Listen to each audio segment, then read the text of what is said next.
नमस्कार मित्रांनो, आज मन अगदी उत्साहात होतं कारण शाळेच्या दिवसांपासून जिने मला जपलंय त्या मैत्रिणीला भेटायला मी निघाले होते.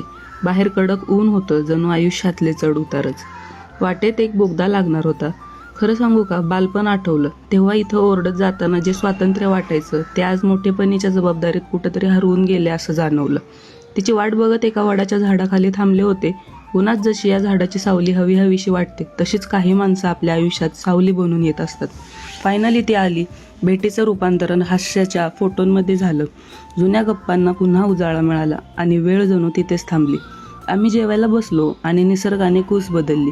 उन्हाची जागा अचानक पावसाच्या थंड सरींनी घेतली. कधी कधी कडक उन्हाचा दाह शांत करायला आभाळालाही पाझर फुटतो.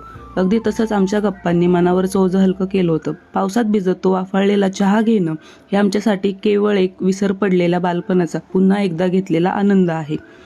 शेवटी काय, चहा पित असताना फोटो काढणं हे एक शास्त्र असतं. तुम्ही पण असंच करता का? मला कमेंट करून नक्की सांगा. त्यानंतर शेवटी निरोपाची वेळ आली. तिला बाय करून मी बहिणीला तिच्या घरी सोडायला जाणार होते. असा होता तो आजचा आमचा छोटासा पण गोड दिवस. व्हिडिओ आवडला असेल तर लाईक शेअर नक्की करा. भेटूया पुढच्या व्लॉगमध्ये. थँक्यू.